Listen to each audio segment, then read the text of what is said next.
Hey team, this is Dina. I am really excited about our large round glazed stone that we have the opportunity to earn for doing 2 shows in the month of October. So I'd like to feature a special recipe today that is great for hiding the turkey that you can share at your October and your November shows. So we're going to start with the large round stone. I'm going to be doing another recipe next, so I am going to use parchment paper. But one of the beautiful things about this stone is that we don't have to use parchment paper anymore. It has this nice little glazed lip, but it is unglazed in the inside and on the back side.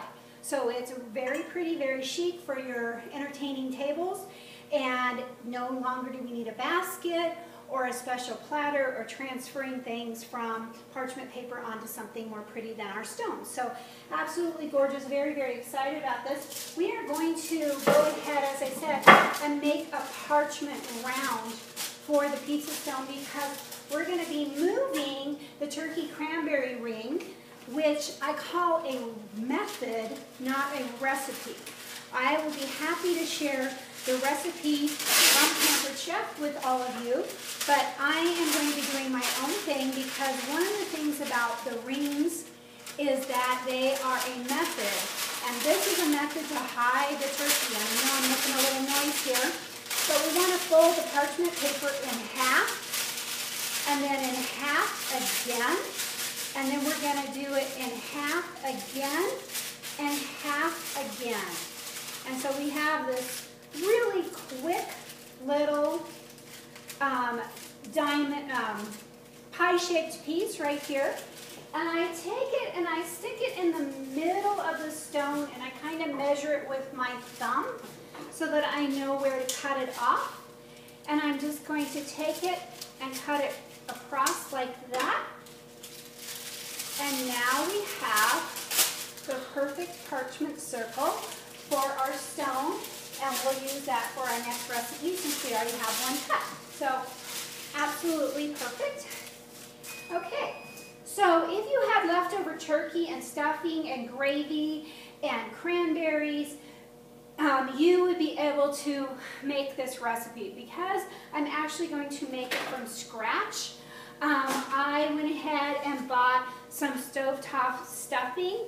Instead of using water, I added chicken broth to give it a little bit better flavor. And you could add celery to this. If you wanted to put onions and celery into your stuffing, you could certainly do that. I am going to add the onions separately. And one of the things that I have found with this recipe is I kind of want to get all my ingredients ready to assemble. And I'm going to use the salad choppers on the chicken or the turkey that you have and just kind of finish chopping this up. And this is a workhorse in my kitchen. I definitely would say that this is a must-have item. It just makes chopping things so easy, like strawberries, salsa, pork tenderloin, hot chicken right off the grill that you want to put on a salad, or you want to put on a sandwich and you want to chop it up and it's still hot. So easy to cut it with the salad choppers. And of course, your salads that you want to make and serve with a dressing right away, this is excellent for that. And that's our little salad chopper. It has a little protective scoop so that you can chop into anything and not worry about it. And it has a double blade, and it is just hefty and really sturdy, and a product that you're going to love in your kitchen. So the next thing we want to do is we want to grate our cheese. I've pre-grated some of the cheese right here, but I tell people that this is the cheese grater of my fantasies because it is so sharp. It is so easy. The other night my son and I were making dinner, and I asked him, what do you want to do, set the table or grate the cheese? And he goes, I'll set the table, because everybody thinks of grating the cheese as a chore. But honestly, I grated the cheese and I was done with that before he could even get the table set. It is so quick and easy with this cheese grater, so incredibly sharp.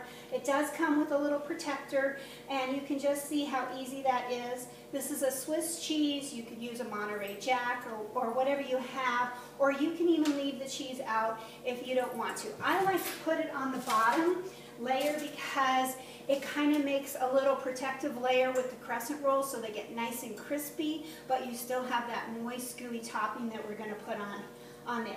So what I have here is I have some cranberries, and I am just going to go ahead and toss the cranberries in with the chicken and with the stuffing.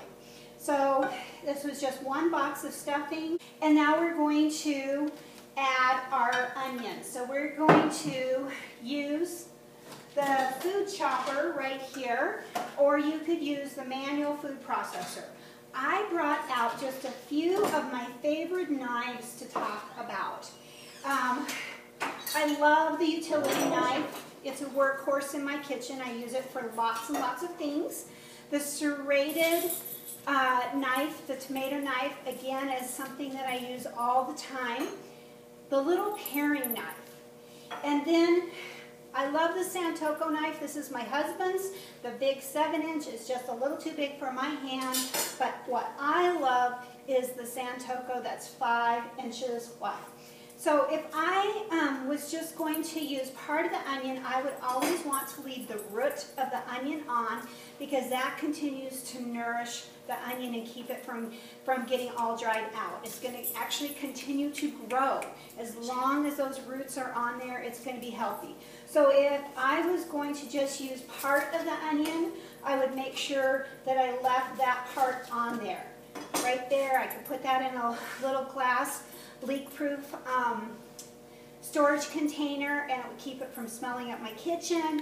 And because it has the root on, it's going to keep it nice and fresh and hydrated. But because we're going to use the whole thing, because I just got a little onion right here, I'm going to take that off of there and just kind of put this stuff out of the way here. I do have my Rachel Ray garbage bowl right here to stick my trash in. And I'm just going to take off the skin on this onion, and I'm going to get loud here for just a few minutes. And a couple of the cutting boards that I really like are the small flexible cutting mats and the large flexible cutting mats, or the bar board. Because what I like to do is, after I've chopped the onion, and you want to make sure you let your hand come off of the food chopper. Watching my husband try to get it to work like this, and he goes, I don't understand how that works. And I said, you just have to flip at it. And that's going to allow you to get nice, finely chopped onions. And the nice thing about the food chopper, of course, is that butterflies open for easy cleaning. This is a Pampered Chef favorite, and a lot of people don't realize that you can get replacement collars for it if you ever break this. And why they break is that you don't have them completely seated on there. Or, you know, just after time you're beating on it, and so, you know, you can just get a new one. They are guaranteed for 5 years. So now I'm just going to add the onion to our mixture right here and toss this all together. And then we are going to use another one of my favorite products. Love, love, love the batter bowls. I tell this funny story. When I first started and I kept taking the batter bowl with me to my shows, my husband was helping me close my first couple of shows, and he said, order me a batter bowl. So I ordered him a batter bowl, and when he got it home, he actually got our etching pen out and wrote his name on it and said, don't take my barbecue turner or my batter bowl to your shows with me. Those two things are mine. And so it's just one of those products that you are just going to love. And now they have this nice open handle, so they'll stack inside of each other, so that when people say, I love Pampered Chef, but I just don't have enough room, let them know that we are working on storage solutions for them in their kitchen.